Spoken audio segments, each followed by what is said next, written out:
The tapes of the Toronto Blue Jays Florida Marlin game has several comments on it about Mr. Clemens not being at that Canseco party, and Mr. Canseco provided a sworn affidavit stating that Clemens did not attend that party, and you indicated that he came to the party late.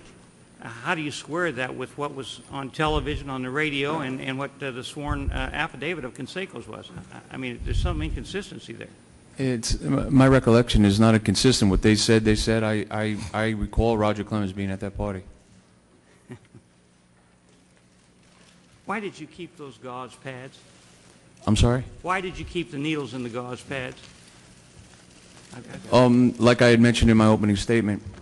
Well, I want to read to you what you said in the sworn testimony, okay?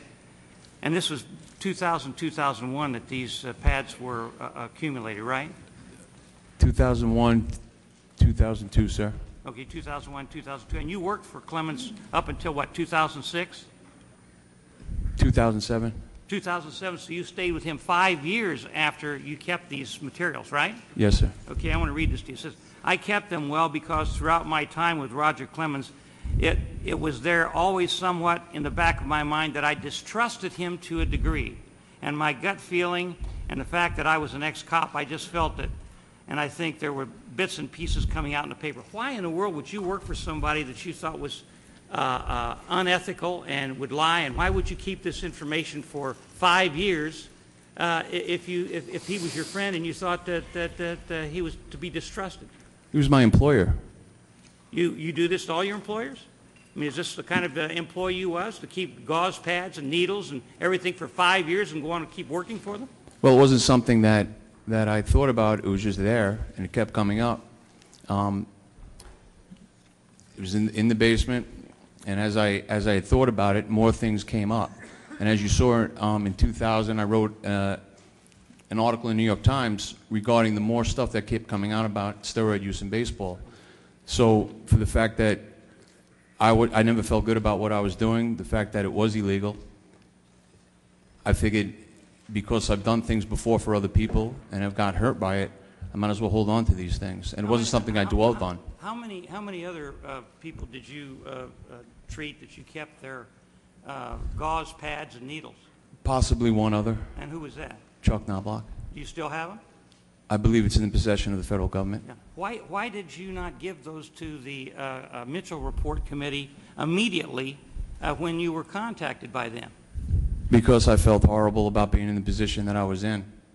I want to make sure I got this straight. Your friend, Roger Clemens, you allegedly gave him these shots. You kept the pads and the needles for 5 years and went on and kept working for him because he was your employer. And then you said you felt bad. You felt bad about proposing and giving these to the Mitchell Committee when you first started talking to them? Yes, sir. Gee whiz, are you kidding me? No, sir. My goodness. Yeah, and as I understand it from my colleague here, you told the New York Times that you had no direct proof at the beginning of this investigation, right? I'm sorry? You told the New York Times that you had no direct evidence like the gauze and needles at the beginning of all this. I told I didn't talk to the New York Times. I told the federal investigators and the Mitchell people that I had no direct evidence as far as physical evidence. On January 5th, 2008. What's that? So you didn't tell the truth then initially to them? No, sir. You lied. Yes, sir. There's several things here that really bother me. First of all, you lied about him being at Canseco. Canseco said he wasn't there in a sworn affidavit. On the radio and on television, they said he wasn't there. And yet you still maintain that he did come there. And now you admit you lied about this. Are you lying about anything else? I mean, why don't you tell us? No, sir, and I'm not lying about Jose Canseco's house. So you just lie when it's convenient for you? No, sir. Yeah.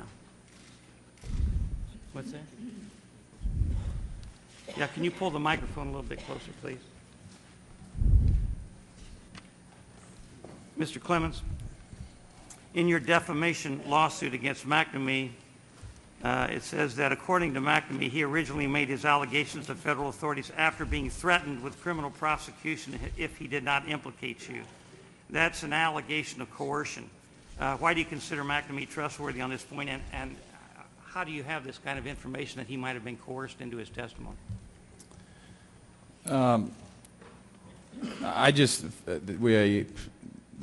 What I've heard on different occasions about what he said and what he hasn't said, there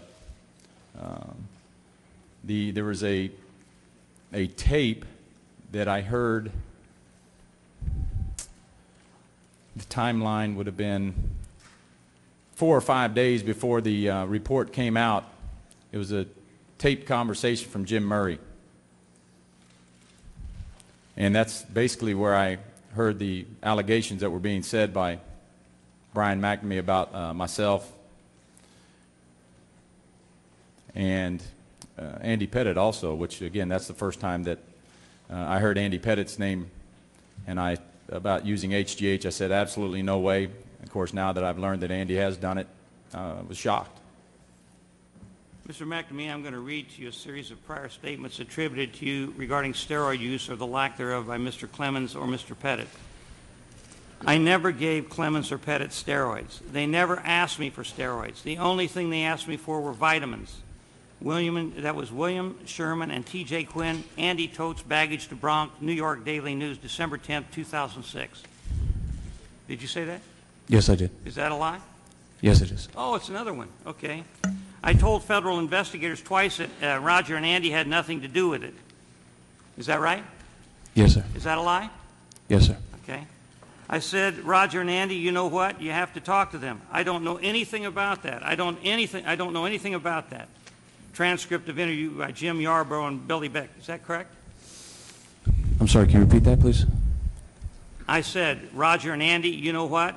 You have to talk to them. I don't know anything about that. I don't know anything about that. That's a transcript of the interview by Jim Yarborough and Billy Belk and Brian McNamee. December 12, 2007. Is that correct? I'm not sure. What are you referring to? What am I saying I don't know anything about?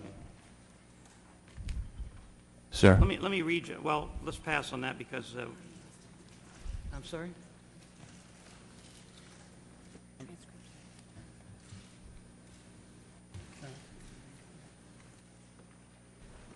Oh, this is a quote you told the investigators. We'll pass on that. Mr. McNamee, I'm going to read you a series of statements attributed to you regarding your involvement with steroids.